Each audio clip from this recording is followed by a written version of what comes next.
When it comes to what your family eats and drinks, you know your choices matter. You're the expert because you know what fits your life. And getting it right starts with good information. That's why America's beverage companies are sharing more information about our ingredients at goodtoknowfacts.org. No spin, no judgments, just the facts straight from the experts for more than 140 beverage ingredients. Visit goodtoknowfacts.org. At Sierra, discover great deals on top brand workout gear, like high-quality walking shoes, which might lead to another discovery. 40,000 steps, baby. Who's on top now, Karen? You've taken the office step challenge a step too far. Don't worry, though. Sierra also has yoga gear. It might be a good place to find your zen. Discover top brands at unexpectedly low prices. Sierra, let's get moving.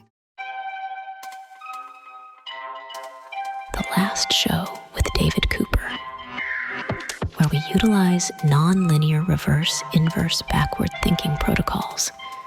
It sounds like this. It is Vet Talk or Pet Talk with Dr. Clifford Redford, who is a veterinarian to the stars. And by stars, I mean the pets. Check out his podcast, Vet Life, on your favorite podcast app.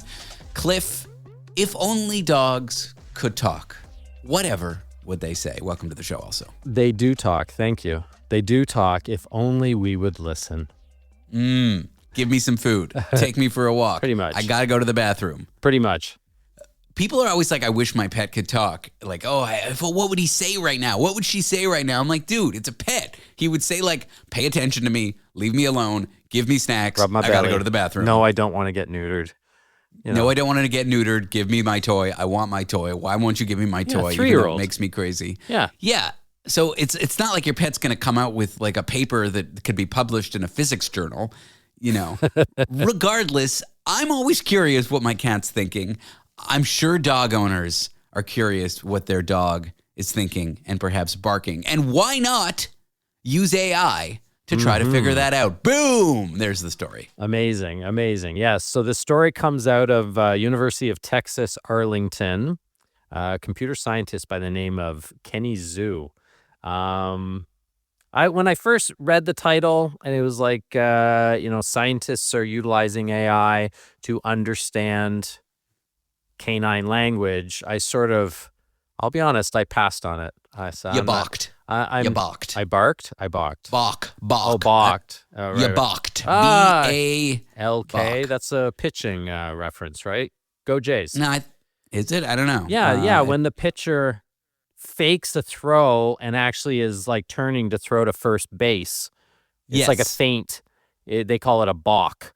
And the person gets to steal to second. They get to go Jays, get a touchdown, win the football, baseball world championships. Something. The Grey Cup? I'm a big baseball fan. I love baseball. It's got to be a cup, right? It's got to be a cup. Anyway, so this guy, Kenny, he's got a background in language processing and AI development, and he's a computer scientist. So he's going to do great when the robots take over the world. And if they're robot dogs, he will understand what they're trying to say. So he wanted to use his skills to better mankind or canine kind, and he started to try and analyze. This all started with him analyzing YouTube videos of Shiba Inus, a type of dog, in the U.S. and Shiba Inus in Japan. That's a Doge. It's a Doge. That's a Doge. In the U.S. and Japan, to see if these two dog breeds in different countries had different barks. He basically wanted to see if there was a accent. A regional dog accent. Right. Wow. Well, so whales have that. Like there are pods of whales in, like, let's say northeast coast, let's say Boston, and they have slightly different sounding whale sounds than the whales that are down south. But no offense to Rover, whales are a little smarter than dogs. Probably. But either way, yes, maybe that's what this guy found out. So, and he found out there was no difference. There was no difference between Shiba Inus in the U.S. and Japan. So, like any good scientist, he couldn't just give up. He pivoted, and he ended up taking hundreds of hours of videos and audio recordings of dogs whining, barking, making whatever noises they make with their mouths. And he started to look at tone and sort of the situation in which they were communicating. Let's call it that. And he utilized AI, because how else are we going to be able to figure out, oh, there's a slight inflection to this bark? Our goofy human ears aren't going to be able to pick up on it. And we sort of throw in, oh, we think Rover is saying this. We think Fluffy is saying that. Well, maybe that's not the case, right? So he ended up finding some obvious sort of words that they were using. And this was in all different species, pardon me, all different breeds of dogs. He was able to find certain barks for the word cat, certain barks for the word cage, for the word leash. And he did find that these sounds differ for the same words that they're trying to say based on breed, which makes sense because a Chihuahua just has different vocal cords than a Great Dane. They do not expect a smooth, sultry, deep voice that I have in such a small 5'6" guy, right? Yeah, like Barry White sounds different than a soprano woman opera singer. Different. Exactly. Yeah, Exactly. yeah. And so he basically started to find these words. He found that age affects sound as well, that as dogs get older, their barks last longer and become more sophisticated. And maybe they're just like saying it over and over again because they're dumb humans, can't figure out what they're saying. What got me excited about this story, I was still balking at it at this point. And then he said, they're like, what is your future? What is the future of this project? He wants to make a smartphone app that isn't really going to help you communicate 100% or understand what your dog is saying, except he's going to make an app that is going to make it so that when the dog barks or whines or makes a noise that is indicating distress, pain, fear, illness, just I don't feel well, Interesting. then it's going to say you should call your veterinarian. There's something wrong. And this is Interesting. something I see all the time. I will have a dog come in with a broken leg, a torn knee ligament, let's say, and the cruciate ligament. I've had mine torn up. It hurts like the diggins. And they'll say, well, but he's eating. He's eating and he's not complaining. I said, but he's limping. So yes, he's in pain. No, he's not. I don't think he's in pain. I just think he just can't move it. I'm like, no, he broke his leg. He's definitely in pain. And I understand because the dog whines when it wants to go outside. The dog whines when it sees something strange on TV. The dog whines just out of boredom. The dog whines or barks or does all these things for normal reasons, so people don't necessarily assume they're saying, no, can't you hear the change in the pronunciation of my bark or the inflection of my voice? I hurt. I don't feel well. I have a tummy ache. Yes, I'm still going to eat because I'm an animal and I want to survive and that food is yummy, but I hurt, So this could help animals get help. It's really interesting. Yeah. Like they can't say with reasonable confidence that the dog's saying like, walk or cat. It might be the app might have a 70% match, but I'm in distress. Yeah. I feel like it can do a good job potentially of figuring at least that out. Yeah. I would say the prognosis is excellent for this treatment plan. He no longer balks at AI dog voice analysis. Very good. Wow. Very good. It's a cool project. I mean, I don't think we're going to get to a day where I like speaking to my phone and then my phone meows at my cat and then my cat meows at my phone and it translates it to English and my cat is saying, oh, I would like to read some Shakespeare tonight. Like, I don't think we're going to end up with that technology because our pets are, I don't know, not that smart. But this seems like a really good tool. I agree. It's hard to know when your pet's whining if it's just a normal whine, like you didn't give me enough attention, or it's a I'm in distress because my internals hurt whine. Yeah. I do think there is a future where the human race can have sort of significant understanding on what the animal is trying to convey. And I say that differently than say, because the dogs and cats to a lesser extent will communicate, yes, with their bark and their whine, but their body language is huge. There are so many things you can learn about a dog. The direction in which they wag their tail predominantly, more to the left or more to the right, can actually make a difference on how much they like you. So I do think there's going to be a time, probably not in our lifetime, maybe in the next 50 years, especially if there's money to be made in it. But the funny thing is, you talk about knowing what your cat has to say. So after this guy did dogs, he went on to cows. And so did another researcher. Like, they don't seem to care about what cats have to say. They want to know what cows have to say. When did making plans get this complicated? It's time to streamline with WhatsApp, the secure messaging app that brings the whole group together. Use polls to settle dinner plans. Send event invites and pin messages so no one forgets Mom's 60th. And never miss a meme or milestone. All protected with end-to-end encryption. It's time for WhatsApp. Message privately with everyone. Learn more at whatsapp.com. It's Vet Talk, Pet Talk. We are discussing all things animals here with Dr. Cliff Redford, a veterinarian who's accredited, probably. Cliff, welcome back. That was mean. Welcome back to the program. No one ever, no one asks. We're required to have our, not only our clinic accreditation, that our clinic has been inspected, but also our diploma visible, in a easily seen spot for clients to see. No one actually, they just assume I'm licensed, which So I wait, am. when I go into a vet's office or a medical doctor's office, any doctor's office for anything, and then there's all these like diplomas and accreditations on the wall, that's not just them being arrogant. They have to be there in some cases. They have to be there. Although Wow. they're also utilizing it. I mean, they don't have to Yes. have all of them. They really just have to have one that says, yes, I am a doctor. Yeah, so maybe it's a doctor bit of medicine. both. So a little bit Yeah. of both, which is fine.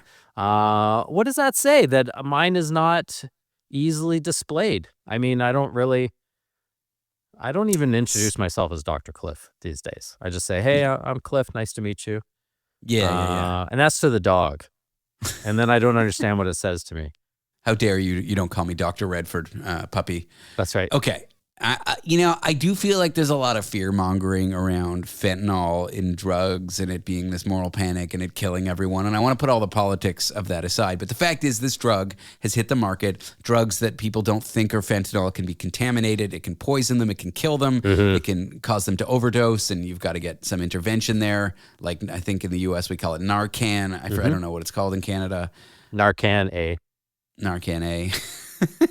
No, I think in Canada they call it just the name of the Naloxone. Yeah, the name of the chemical. I think it's just naloxone. Regardless, Yeah, I'm not sure. I think naloxone is the chemical name. Narcan is the doesn't matter. I'm brand just name? I saying don't know. it's a problem for people, regardless of what politicians say. And is it a problem for pets? I think is the scary thing. I mean, pets get into stuff. You hear stories of pets eating a weed brownie and getting all messed up, And Yeah. that's what a new study looks at. Yeah, so it is a problem, and it's not only just fentanyl, and weed is dangerous but not generally fatal in animals. But all the other sort of illicit recreational drugs are quite dangerous. And this study, they decided to focus on fentanyl because of all the things exactly that you said. And they basically looked at the reports out of the ASPCA Poison Center, which is a somewhat free service, depending on the situation, where you can call and say, my dog got into this, my cat got into this. Should I be worried? Do I have to go to the emergency hospital? And over a 4-year period, they examined 600 known fentanyl exposure cases. And then they weeded out the ones that had fentanyl and other drugs on top of it, which I found interesting. Out of the 600, 483 of them weren't just fentanyl, right? So that means that it's the, other drugs. I don't even know if I'm allowed to say them on your show. It's these other drugs that are laced with fentanyl. So, but out of the 117, 113 were dogs, 4 were cats. So cats are more choosy with their mistakes, maybe. For some reason, Chihuahuas and Pit Bulls were the 2 most common breeds to get into fentanyl. Could you have any more different breeds? Like, how is that happening? Well, I think it's like dogs that get into stuff, dogs that are likely to eat whatever's around. I would have thought it'd be a Labrador. Why a Chihuahua and a Pit Bull? Anyways, I just found that as a veterinarian and an accredited one, I found that interesting. And, they basically just said Allegedly. the study sort of just confirmed that, yes, it's a problem.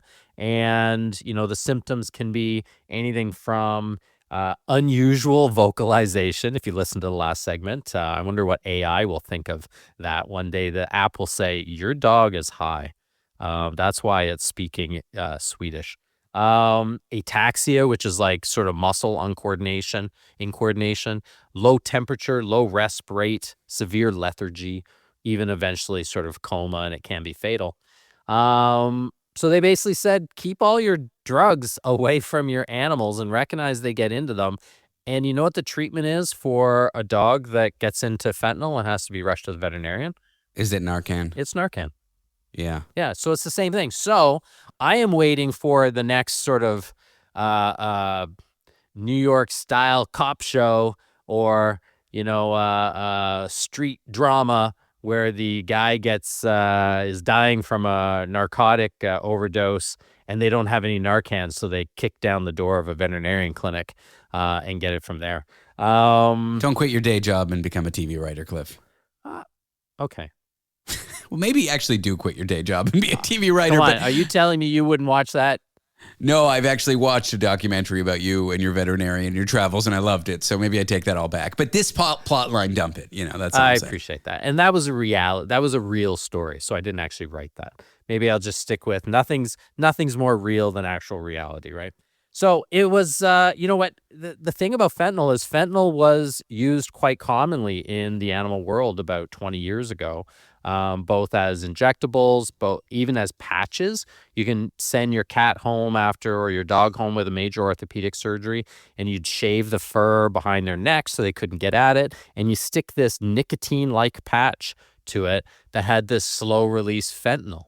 But, surprise, surprise, people were taking off those patches and ingesting them, or other animals were, or the animal would lie up against something really warm, which would cause vasodilation of the blood vessels in the skin, and it would absorb these patches, the medication, too quickly. So most veterinarians have stopped using fentanyl because it is difficult to control.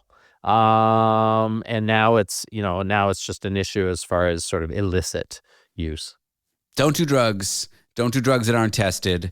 Don't do fentanyl. Don't let your pet near your drugs. Just, common sense, people, I guess, is the moral of the story here. And don't let veterinarians write cop shows that involve poisoned pets on I guess. Fentanyls. Yeah. Something like that. Our last story here looks at mutations in puppies, and it correlates it to the age of their fathers.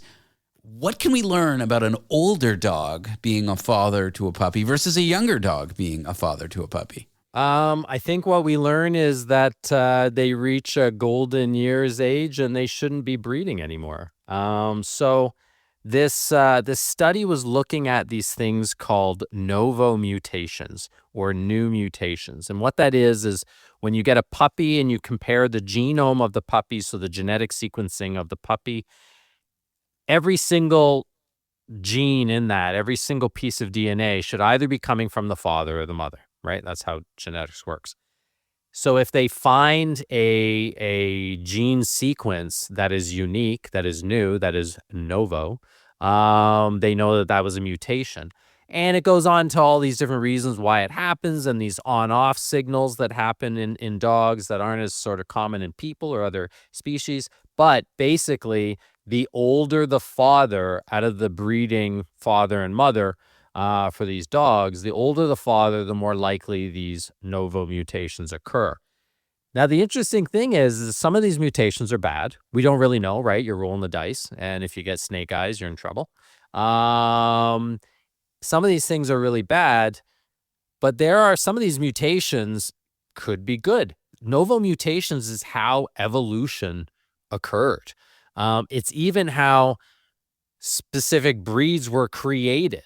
So they kind of hinted that if you are looking to create a new breed of dog, the way to do it is to have an older father, that it will increase the risk of Some of them won't be viable, or some of them will be more sick, but other ones will be more like that new luxury breed that you're trying to create. Well, check out Dr. Cliff Redford's podcast. It's called Vet Life. It's a fantastic one. Cliff, it's always a pleasure having you on the show. Thank you, Mr. Cooper.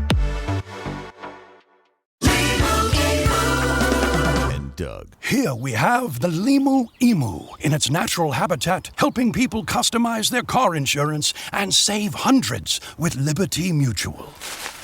Fascinating. It's accompanied by his natural ally, Doug. Limu, is that guy with the binoculars watching us? Cut the camera. They see us. Only pay for what you need at libertymutual.com. Liberty, liberty, liberty, liberty. Savings vary. Underwritten by Liberty Mutual Insurance Company and affiliates. Excludes Massachusetts.